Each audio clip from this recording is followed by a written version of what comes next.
का भले भौजी? तोरे घरवा की रोवत ह? हमारी रोवती रे भौजी। काहे तू रोवत हवा?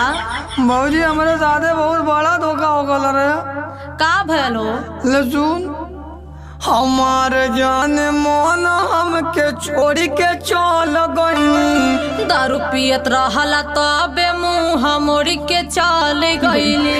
दारू पी के कबहू नाही ओके गोरी आवत रहनी। रोज पी के मारता रहला माई मोरा बतावत रहनी।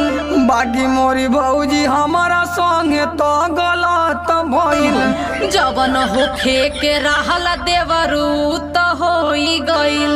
जब से उ गईनी तब से सड़ियो वाला आइल नहीं। हमके लगाता उ भगाई के ले गईल कहीं। काओ कर पहले से भिड़ल रहे